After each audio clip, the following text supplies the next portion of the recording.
औज़ुबिल्लाहिमिनश्शैतानिर्रजीम बिस्मिल्लाहिर्रहमानिर्रहीम अस्सलाम वालेकुम। मैं हूं अब्दुल मुसव्विर और आज की ताज़ा तरीन अपडेट्स के साथ आप देख रहे हैं अपना चैनल यूवी प्रोडक्शंस। ख़वातीन व हज़रात, ईरान इस वक्त इंतहाई एग्रेसिवली खेल रहा है और खुल खेल रहा है। ये किसी के भी वहमो गुमान में नहीं था कि क्या होगा और क्या कर बैठे हैं, क्या हमारी तरफ से गलती होगी है, क्या हमसे हिमाकत हुई है। अमेरिका ने सच पूछें तो एक बहुत बड़ी हिमाकत का इर्तिकाब किया है और उसकी हीट उसे महसूस हो तो रही है। लेकिन डोनाल्ड ट्रंप साहब अड़े हुए हैं कि नहीं जी, जंग जंग खेलना है हमने।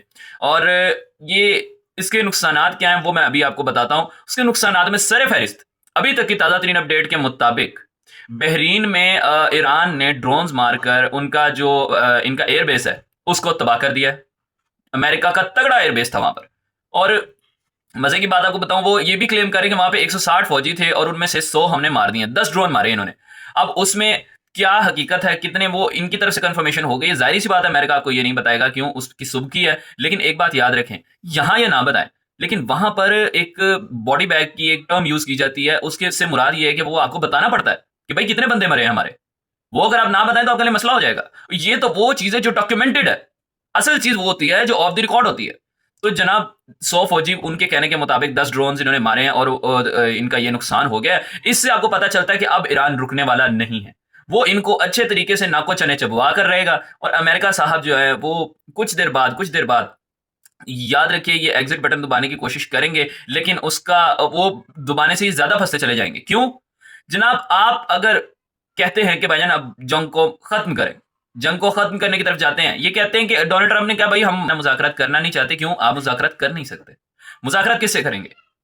मुज़ाकरात उससे होते हैं जो वहां पर इस वक्त बॉस होता है। यहां पे बॉस ही कोई नहीं है जनाब। आपने उनका बॉस, जो अल्टीमेट बॉस था, उसको तो आपने शहीद कर दिया।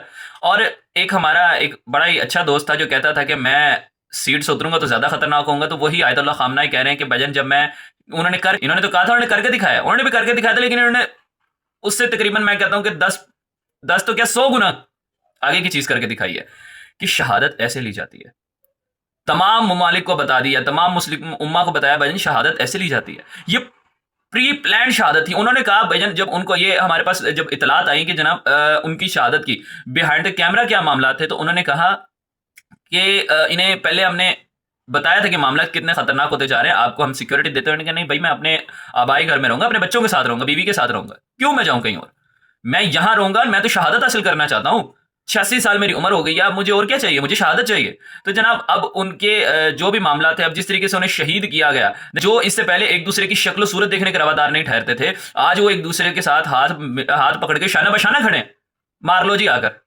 ये हाल है इस वक्त ईरान में। वो यूनाइटेड हो चुके हैं एक दूसरे के लिए, वो स्ट्रेंथ बन चुके हैं, एक दूसरे की स्ट्रेंथ बनते चले जा रहे हैं। यूनाइटेड हाउस का मंजर पेश कर रहा है ईरान इस वक्त। अब इसके अलावा उन्होंने इस कुवैत में मरीन कॉप्स पर भी हमला कर दिया है, अमेरिका के, उन पर भी हमला हो गया। तो जनाब बात किस तरफ जा रही है? बात इस तरफ जा रही है कि अब अमेरिका बुरी तरह से फंस चुका है। अब इसके पास एग्जिट बटन दबाने का भी जो है, मेरा जहां तक ख्याल है, वो चांस खत्म होता जा रहा है। क्यों, अब इन्होंने इनकी सुप्रीम कमांड को ही शहीद कर दिया। तो अब ये इतनी आसानी से जो है ना अपने पर सलामत लेकर नहीं जाएंगे। अच्छा जनाब, अब एक और सवाल, इसराइल का एंड क्या होगा? देखें, ईरान को गल्फ कंट्रीज से लड़ाने वाला कौन था?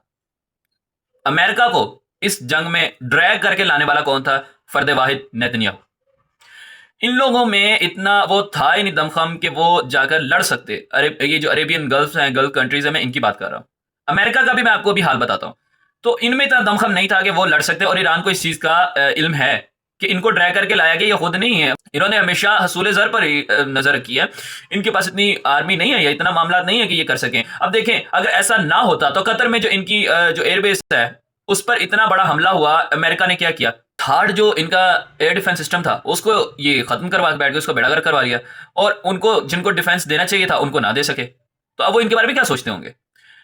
देखें, अब जो कतर में मामला पेश आया, जो बहरीन में मामला पेश आया, यूएई में, सऊदीया में और भी उम्मान में, गल्फ ऑफ उम्मान में जो मामला पेश आ रहे हैं, इसका जो है सबका अगर हम निचोड़ निकालें, अमेरिका के बस से सूरत हाल बाहर हो गई है। ठीक है जी। और जिस तरीके से डोनाल्ड ट्रंप साहब ने कहा था कि भाईजान हम जंग लड़ सकते हैं, हम बहुत अर्सा तक जंग लड़ सकते हैं, हमारे पास बहुत है, मालो जर है, साजो सामान है, इनके पास आहिस्ता आहिस्ता चीजें खत्म होती जा रही हैं। ये याद रखिए, ये मैं आपको ताज़ा तरीन अपडेट दे रहा हूँ। वो कैसे? ईरान का मूड है कि जनाब इनको ज्यादा से ज्यादा एंगेज करके रखा जाए, इनके ड्रोन्स और इनके वेपन्स को, इनकी वेपनरी को खत्म किया जाए। जब ये खत्म हो जाएंगे उस वक्त हम इन्हें बताएंगे कि यस, हम खड़े हैं अभी, और वही हमारा वक्त हो गया। जनाब देखें, इनके पास ड्रोन, और ड्रोन कोई आसान चीज नहीं है, इतनी जल्दी नहीं बन जाती। देखिए, $5,000 का तो वो ड्रोन नहीं आता जो हम अपनी मूवीज की शूटिंग में इस्तेमाल करते थे, ठीक है? तो ये इतना महंगा ड्रोन बनाना, उसे तैयार करना, और वो एक ही बार में आपके ड्रोन की ऐसी की तैसी कर देते हैं ईरानी। लेकिन उनके पास क्या, वो भाईजान, वो तो उन्होंने तो अपना ओढ़ना भी छोड़ना ही इसी चीज को बना लिया, जंग को। वो तो बैठे हैं कि जनाब आए, हम बना रहे हैं। वो जंग लड़ते हुए ड्रोन बनाई जा रहे हैं। तो अब आपके पास यहां पर भी कुछ नहीं है। अच्छा, एक और चीज की तरफ चले। अब मैं इस वक्त ईरान ने इंडियन ओशन में बहरी बेड़े को तबाह कर दिया है, ठीक है? और ये वो मरकज था अमेरिका का जहां से इन्हें खबरें भी पहुंचाई जा सकती थी, जहां से तमाम मामला किए जा सकते थे, वो ईरान ने खत्म कर दिया, उसको तबाह कर दिया। इसके साथ साथ तेल और गैस की कीमतें आसमान छू रही हैं। क्यों? उन्होंने तेल और गैस की तरसील भी बंद कर दी है। अब देखिए, आप सर्दियों का मौसम अभी नहीं गया, जरूरत पड़ती रहती है। अब आप सिर्फ दूर ना जाए, अपने ले लें एशियन कंट्रीज को ले लें, पाकिस्तान हो गया, भारत हो गया, इधर बाकी मामला हो गए। तो इनके पास भी अब तेल या गैस को खरीदने के लिए अब इनको भी इंतहाई कदम उठाने पड़ेंगे, इनको भी जेबें ढीली करनी पड़ेंगी। उसकी वजह ये कि अब इनके पास है कुछ नहीं, इनके पल्ले कुछ नहीं है। उसकी वजह कि उसने कह दिया कि भाईजान ठीक है, मैं बंद कर रहा हूं, अब जहां से मिलता है तेल ले लो, जहां से मिलती है गैस ले लो। उसका नुकसान पाकिस्तान को भी हो रहा है और बारे दिगर होता रहेगा, ठीक है? एक सवाल यहां पर अक्सर हमारे भी जहनों में आता है, आपके भी जहनों में आता होगा, इसराइल हमेशा दूसरों के कंधों पर चढ़कर क्यों जंग करता है? तो जनाब, इसका आसान सा जवाब है, इसराइल, बल्कि बनी इसराइल, उन्होंने कभी भी जंग के बारे में सोचा ही नहीं था। वो जंग करने को पसंद ही नहीं करते, वो जंग कर ही नहीं सकते। इसकी वजह, उन्होंने हमेशा हसूल जर पर अपने जो है ना तमाम अपनी नजरें गाड़ी रखी हैं। उन्होंने कभी भी आर्मी या जंग के टैक्टिक्स या जंग करने के लिए कभी तवज्जो ही नहीं दी। उन्होंने हमेशा साजिशें करने और एक दूसरे को कत्ल करने, एक दूसरे का टांग खींचने के अलावा और कुछ नहीं किया। हजरत मूसा अलैहिस्सलाम से इन्होंने क्या कहा था कि भाई तुम जाओ फिरौन से मामला करो, उससे लड़ो, उससे बात करो, भाई हमें अब छोड़ दो, हमें आजाद छोड़ो। इतनी लंबी गुलामी काट कर हम सिर्फ इसलिए नहीं आए कि तुम्हारे साथ सरा नवर्दी करते फिरे, हमें और कुछ और बहुत कुछ करना, हमें मीठे चश्मों का पानी भी ना यार। तो जनाब, ये फिर आपको भुगतना पड़ेगा। तो देखिए, ये मामला बहुत अरसे पहले से चलते आ रहे हैं, और ये ऐसे ही चलते रहेंगे जब तक ये होश के नाखून नहीं लेंगे। अच्छा, अब आगे चलते हैं। पेंटागन के फौजियों की, जैसे मैंने आपको बात बताई थी कि उन्होंने कहा था जनाब डोनाल्ड ट्रंप को हमने मना किया था, लेकिन ये हजरत बाज नहीं आए। इन्होंने खुद जंग का प्लान किया, और ये अभी भी जंग पर तुले हुए हैं। और ये वो बंदा है कि जो हमेशा एम्बेरस होता है और एम्बेरस करता है अपने साथ चलने वाले हलीफों को। और अगर ये एग्जिट करने की कोशिश करेगा, अगर हम मानते हैं जनाब एग्जिट कर जाता है, उस वक्त ये खुद को और इसराइल को बुरी तरह एम्बेरस करके बाहर निकलेगा, और इससे बचने का इनके पास अब कोई और रास्ता नहीं है, ठीक है जनाब?